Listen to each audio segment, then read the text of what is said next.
Primeiro momento, assim que saiu a série, ele vai para a rede social, né? Ele vai lá dizer assim, porque eu queria falar, que eu tenho uma coisa para dizer. Ele sempre tem uma coisa para dizer. Quando ele foi no programa do Ratinho, ele ficou 2 horas para dizer, e o Ratinho falou, então diga. Não, mas é que eu não sei o quê, porque as pessoas... Ele vai botando gente, um diretor de filme, não sei aonde, ele vai criando uma lenha que nada dá em nada. E aí ele tinha mais coisa para dizer e achou um absurdo ele não ter sido entrevistado no documentário. E aí teve alguém da Folha de São Paulo dizendo que achou que realmente fosse um erro. Eu falei, gente, as pessoas estão perturbadas. Porque, olha, esse não é um documentário de um crime que não foi julgado. Aquilo já foi julgado. Isso foi feito para restabelecer a imagem da Dani. Porque até hoje ele inventou tanta história que tem gente que fala, não, mas ela teve um caso com ele, ela teve não sei o quê. Não teve nada. Eu jurava que ela teve um caso com ele. Mas você e a galera do Flamengo e do Corinthians. Então, isso foi para restabelecer uma verdade que está nos autos. Está lá, as testemunhas, tudo. E aí ele querendo dar a versão dele, não tem versão. Onde já se viu isso? Aí você vê com aquela arrogância... Ele falou, não, me chamaram para falar. Ninguém chamou nada. Ele tem a necessidade de falar. E aí, o que aconteceu? A coisa foi tomando uma repercussão grande, né? Hoje já é o mais visto da América Latina, da HBO, né? E ultrapassando... HBO Max. Assistirei HBO hoje. Max. E não esperava o sucesso que ia ter, porque num streaming fechado, não é aberto. E a coisa estourou a ponto de estar sendo vendido em camelô. Eita! Lá no Rio, na Uruguaiana. A última vez que isso aconteceu, gente, Saudades da Uruguai. Eu chamava de fonte quando era moleque. Exatamente. E aí, a última vez que aconteceu isso foi Tropa de Elite. É verdade. Caraca. Então, assim, quando eu vi, tipo assim, saiu no UOL, quebra a bolha da Elite e está sendo vendido, eu falei, gente, chegou no povo. Chegou ali, né? A verdade. O que aconteceu? Ele, depois de falar isso, veio uma avalanche de gente.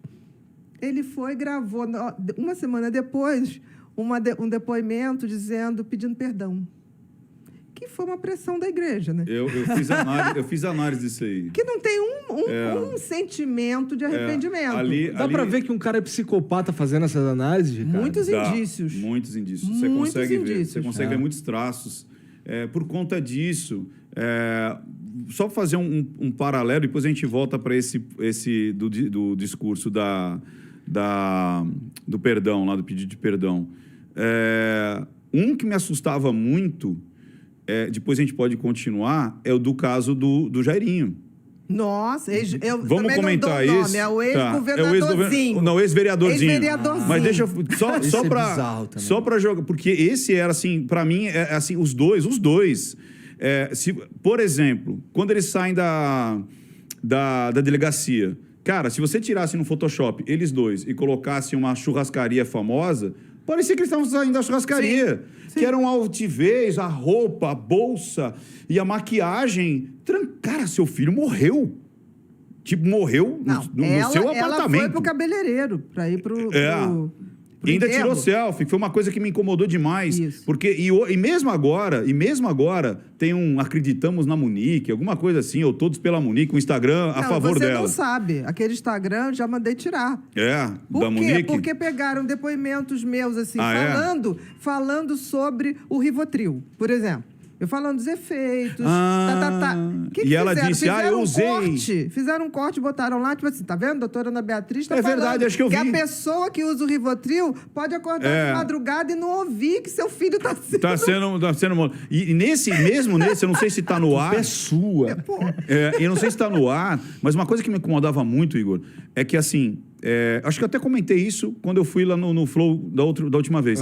Ela sempre estava em primeiro plano, ou quase sempre. Sim. O filho sempre estava para trás. Ela que era o primeiro plano, ela que era a estrela. Ela que vinha aquele lance do narcisista de eu sou a estrela. O resto é coadjuvante, até meu filho. Agora, voltando ao pedido de perdão. Depois a gente pode continuar essa... só para ilustrar que é possível você perceber, com pequenos detalhes comportamentais. Ali eu dividi em 3 etapas. Primeiro, ele O é uma suposto resposta para perdão. o Thiago Brunet. Porque o Thiago Brunet deu uma chincha Isso, nele no Pânico. dizendo assim, porra, como assim? Esse cara não tem nenhum pedido de perdão e tal, não sei o quê e tal. Não pede perdão à família. É. Aí ele deu uma lapada nele, dizendo assim, olha, em 2010 eu tentei pedir perdão, em 2012 eu tentei pedir perdão. Então Nunca tentou. E ele consegue dar uma resposta para o Thiago Brunet. Aí depois, o meio é a discussão do perdão. O perdão vale a pena ou não vale a pena? O perdão é mais útil para quem perdoa do que para quem pede, então ele está divagando sobre o perdão. E termina ele fazendo, e ele relata, vou deixar catalogado aqui, registrado, o perdão. Aí ele pede perdão. E na fisionomia dele, eu vi muito mais vergonha Arrogância. e medo, muito medo. Tipo assim, cara, o que isso vai dar? Por quê? Porque ele volta à tona. Ao mesmo tempo, ele quer os holofotes, só que, cara, hoje existe a rede social. Então, você voltar à tona com todo esse HBO, com toda essa história, e você vê... Os camelôs. Não, e outra, camelôs, cara, eu quero perguntar isso para a doutora. Cara, eu não sei como a Glória Pérez sobreviveu.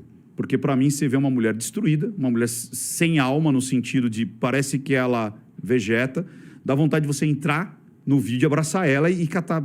Posso te dar um abraço? Porque é destruidor o que aconteceu com essa mulher. E é tão interessante, porque assim, e a Glória é uma pessoa muito pulsão de vida, tá? A Glória é uma pessoa muito alegre, muito divertida. Mas ela mesmo diz, felicidade total, nunca mais. Mas eu serei alegre nos momentos que a vida me der essa oportunidade. E é uma coisa tão interessante que a Glória é uma das pessoas mais sensíveis que eu conheço. Assim, de sensibilidade, de texto, de... Ao mesmo tempo, sensível e frágil. Ao mesmo tempo, é uma leoa. Porque ela só conseguiu descobrir isso tudo porque, assim, quem foi atrás das testemunhas foi a Glória. Ela foi para a parada de Lucas procurar o cara, o tal do lavador, não era? Ai, meu Deus. Frentista do posto, né? Ela foi lá, eles mandaram todos embora, diziam que não tinham endereço. Aí um vigia do posto chegou e falou, se eu fosse senhora, eu procurava em tal lugar. Ela foi para lá, para a favela, e ela ficou... Quando ela descobriu onde estava o cara, ela sentava na chuva ali e ficava a noite inteira. E o cara fugindo. Até que teve um dia que a mulher chegou e falou assim, entra, só quer tomar um café? Ela falou, eu vou me arrepender do que eu vou fazer, mas eu vou chamar fulano e ele vai aparecer. Eu não sei por que eu estou fazendo isso. Mas, assim, ia sozinha para lá. Sozinha. Eu me lembro que, na época, as pessoas falaram, nossa, ela não está bem, tá. Cara, aquilo fez ela viver. Porque ela sabia que tinha que limpar o nome da filha. Porque é um absurdo isso. É um absurdo. E ela, nessa trajetória, aconteceu uma coisa mais fantástica ainda. Ela acabou criando uma lei que todos se beneficiam e que não voltava para o crime da Dani. Era dali para frente. Que ela fez a Lei Glória Pérez, que foi a primeira emenda constitucional de ação popular que nós tivemos depois. As assinaturas. Que foram as assinaturas. O que é isso? Se você pega um percentual, se eu não me engano, da população, acho que é 5%... Acho que foi 1.300.000 assinaturas. Na época, né? E você tem que estar distribuído em 5 estados. E sem internet, sem internet. Sem então, rede aquilo social. era tipo assim, ela ia no Paralamas, fulano, dá para colher as assinaturas no show? Betânia, dá para colher a assinatura? Todo mundo nessa mobilização. Ela conseguiu levar para Brasília, eles tiveram que votar, porque tinham um número, mas a partir dali, o que a Assembleia fez? Agora, para assinar essa coisa, vai ter que ter título de eleitor e identidade. Você sai de casa com título de eleitor? Eu nem sei o que é isso. Aí, por isso que nunca mais teve uma emenda. Eles sacaram, tipo assim, poxa, essa mulher doida, fez uma lei, a gente nem viu, né? Que tornou o crime, o assassinato, o homicídio, né? Crime hediondo, porque não era. Até essa lei, você matar uma ararajuba. Vamos supor que você entrou na floresta, pegou uma ararajuba e você, sem querer, matou a ararajuba. Se o fiscal do IBAMA te visse, matava o fiscal do IBAMA e saía correndo. Porque você seria preso por crime hediondo. Pela Araranjuba. E não por ter matado o fiscal. O fiscal. Você entendeu a comparação? Você podia matar alguém, uma pessoa... não podia matar o pássaro. Matar o pássaro é crime hediondo. Eu acho que é mesmo.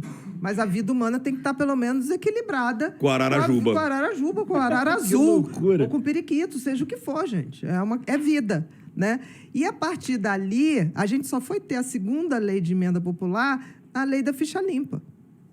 Que aí já precisava 1.500.000, eu acho, mais ou menos, e precisava aquilo tudo, mas aí já tinha que ter título de eleitor, já tinha que ter identidade. Eles foram dificultando.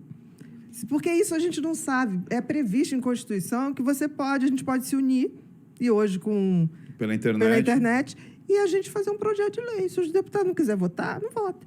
Então, assim, nesse sofrimento todo, essa mãe ainda conseguiu dar para a gente o crime hediondo, que não tinha. Então, assim, todas as mães depois disso, as mães de Acari, as mães da Candelária, puderam ter a oportunidade de a morte de seus filhos ser um crime hediondo. Entendi. Ô, Bia, a gente estava falando aqui dos psicopatas que eles são 100% razão e 0% emoção. Mas então eles são muito burros, né? Porque, pô, tem algumas... Esse tipo de atitude, por mais que ela seja pensada, não sei o que e tal, ela é meio imbecil, não é? Não sei, pelo seguinte, racionalmente, eles são muito estrategistas. Por exemplo, o psicopata no sistema penitenciário, ele é aquele que vai estudar, vai pedir livro e vai ter a pena diminuída. E vai se comportar muito bem. Ele vai ficar bem no sistema penitenciário. Ele fica bem, ele ali começa a coordenar tudo, ele estuda, ele diz ao advogado o que deve fazer, o que não deve fazer. Agora, ele tem uma fraqueza, que é a memória.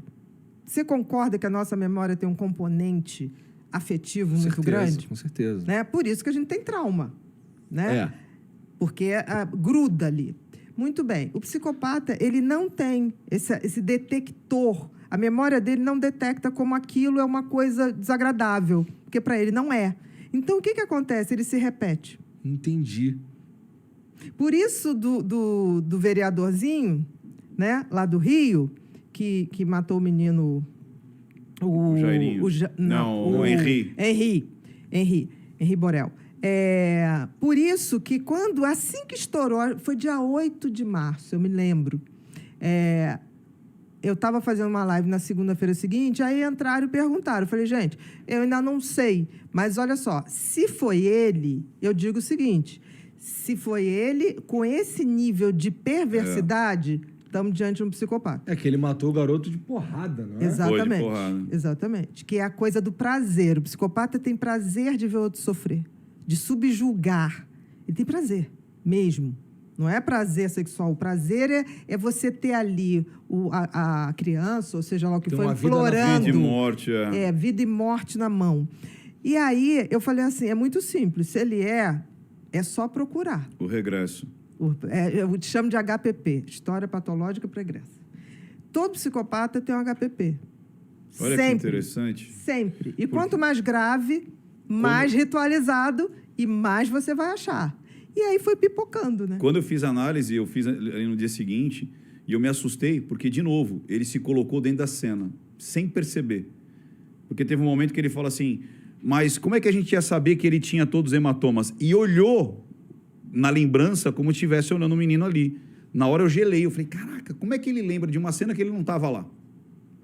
E aí eu tive essa mesma percepção. Eu falei assim, busca o passado desse cara. Porque ninguém parte do zero para um nível de morte dessa, de perversidade dessa. Não existe. Ele pode ter treinado, porque tem o requinte, né? Refinar a psicopatia, né? O prazer dele. Tem e ele vai refinando e escalando, né, doutor? Refinando e escalando, exatamente. O que acontece com o psicopata?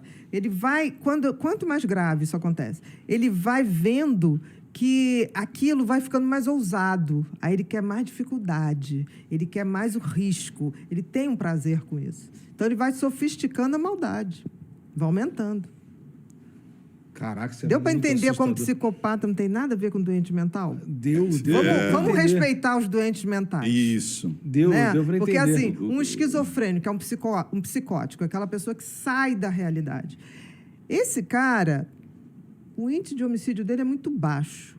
E quando ele comete um crime, ele comete porque ele tem medo absoluto, que na cabeça dele você faz monstro, parte de uma psicose, né? ou Não, ele imagina uma realidade onde você está planejando matá-lo. Ele mata você por desespero, para não ser morto.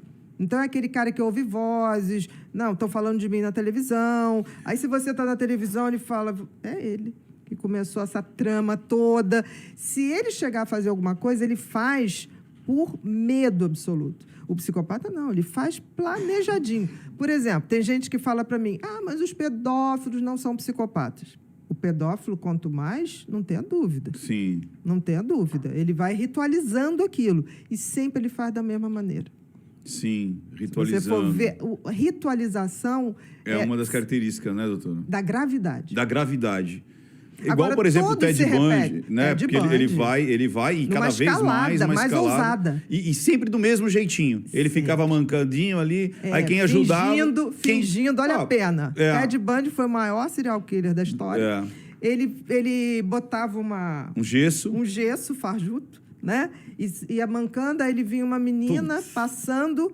Aí ele abria a coisa do carro, Fusca, a mala, aí a pessoa deixava os livros cair, não, vou lhe ajudar. Ali ele já dava uma paulada com martelo. Com martelo, né? Com um taco de beisebol agora, também.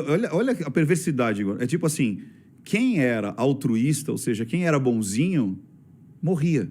Sim. As pessoas que não eram boazinhas, tipo, tô com pressa, não tô nem aí, sobreviviam. Exatamente. Ou seja, eles pegavam as pessoas mais legais, as pessoas mais caridosas, essas que mereciam morrer. E o mais interessante é que o psicopata, quando se refere a isso... Da puta. E o pior, que quando eles vão escolher a vítima, eles escolhem uma vítima ao contrário, que sente muito. Entendi. Então, qual é a parceria mais comum? Um psicopata com uma borderline. Se você for no presídio masculino... É isso que eu ia te perguntar, doutora. Você não acha que no caso lá do assassino, a Paula não tem traços de borderline? Você acha que ela não estourou naquele momento de... Não era para ser daquele jeito? Pela frieza que ela manteve depois. Que a border não seguraria. Ela não segura a onda. Ela explodia em outro momento. Ela explodiu várias vezes. Não explodiu nenhuma. Então... Não explodiu nenhuma. Dá para dizer Eu entendi o que você está raciocinando, mas a frieza dela é maior do que qualquer outro traço. Não. Entendi. Entendeu? E outra a gente coisa... sabe que tem alterações de mulheres assim que você vai escolher pela frieza. Porque os quadros, às vezes, se confundem. Se confundem. Mas a frieza ou a capacidade de fazer maldade, só um psicopata consegue fazer. E a gente consegue dizer também que existe o psicopata organizado, aquele que é, por exemplo, muito inteligente, que nem o Roger, ou pessoas que passaram na medicina, e pessoas completamente beirando ali o analfabetismo, por exemplo, o maníaco do parque. Você vê um cara completamente... Não consegue nem falar, não consegue se expressar, mas tinha uma inteligência... Picadinho, né? E tinha uma inteligência relacional muito forte. Chico Picadinho. Caralho, não quero nem saber a história desse cara. Não, ele literalmente esquartejava as mulheres. Mas tem isso aí, tem essa situação. Porque existe um mito que todo psicopata é muito inteligente. Não, tem os que são... Não, ele é sempre racional. Não necessariamente super inteligente. Porque a maior burrice é essa coisa de não detectar o erro. Isso. Por isso que ele se repete. Eu digo, o tempo todo eu digo isso. Se o nosso sistema de polícia fosse interconectado, não acontecia a segunda vítima de um serial killer. Acenderia uma bandeira vermelha ali. Claro, aparece uma pessoa numa área, um tipo de ritual esquisitíssimo. Aquele cara vai se repetir. Mas o que acontece? A nossa polícia não é integrada. Por exemplo, você é daqui de São Paulo. Aí você comete um crime no Rio. Meu filho até te achar, né? E aí, quando achar, vão mandar o processo para cá, para o Ministério Público de cá, mandar para lá, para você reconhecer, para alguém reconhecer que é você, que é de São Paulo, mas está lá no Rio, estava lá no Rio. E a coisa roda. É uma coisa absurda, quando isso podia ser interagido só... Para identificar mais rápido. A Elise Matsunaga, você acha que ela é borderline? Não, psicopata.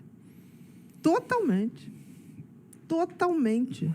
Aquele discurso da Elisa, De tipo assim, o empoderamento, né? Ela quase virou a feminista que detonou o marido, sim, né? Sim, na cadeia, na saída dela, as mulheres batem palma pra ela. Gente, isso é um absurdo. Um absurdo. Eu acho que nós temos que valorizar as mulheres, tudo bem, mas a gente não pode distorcer a história. Vamos lá. Ela trabalhava onde? Enfermagem. Não. Sabia? Depois. Antes, foi para menina, antes foi para uma casa de programa. Ela era menina sushi. É isso aí. Ela fazia que é muitos aquela programas. prostituição desde o Paraná, é isso aí. Ela começou como menina começou sushi. como garota de programa. E aí você chegava lá, ela estava nua, com certo. as peças sendo servido o seu combinado. Muito bem. Quando ela conheceu aquele cara, ele já saía com uma amiga dela. Sim. Aí você vê, ela mirou ali, ela roubou da amiga, e aí depois ela fez todo o planejamento, porque vamos combinar, gente. A mulher foi de uma frieza. O Borden não consegue. Entendi. O Borden explodiria, quebraria a casa inteira. Chamaria. E ao contrário. Eu tive uma vez uma paciente Borden que ela pegou uma traição do marido e ele era um cara muito poderoso. Então ela sabia que não ia ter como. Sabe o que ela fez? Pegou o armário de casa, jogou nela, foi para a polícia denunciar que tinha apanhado. Tamanha é a raiva. Porque o problema é prejudicar o outro. Entendeu? Ela ali, imagina que a mulher passou, botou a filha para dormir, matou o marido. Esquartejou. Depois da pizza, né? Comeu a pizza. Deixou o sangue coagular. Coagular para não sangrar. Para não sangrar, que você sabe disso, né? O sangue tem que coagular, senão... E aí ela ficou a noite inteira esquartejando. Imagina o grau de frieza que tem que ter uma pessoa dessa para sair com as malinhas de manhã. Eu comecei a achar uma coisa muito estranha quando ela dizia assim, eu apresentei o mundo para ele. Eu ensinei ele a tomar vinhos e ir para os restaurantes. Eu falei... Amor, isso não existe, né? Você vindo de chopezinho, ensina um cara que é multimilionário, que já nasceu num berço, eu que ensinei ele a tomar vinho. Não, e aí eu falei, nossa, a mina tá surtando. Não, para você ver que muda a narrativa, né? Ele me deve. Não, você falar com o maníaco do parque, fala assim, mas como é que você é um cara feio, pobre, motoboy na época? Como é que você levava essas mulheres lá pro parque e fazia tudo isso? Elas que queriam, elas que escolhiam, a ambição é delas. Quer dizer, ele não tem problema nenhum. Isso. Que nem os pedófilos. Você fala assim, mas como é que você fez isso com a criança? Não, mas a menina ela também estava me seduzindo. Entendeu? Assim. Mas você vê, olha o short que ela estava. Gente, sabe o que acontece com o psicopata? Toda vez que você olha uma situação e você ouve uma justificativa para coisas injustificáveis, é o psicopata.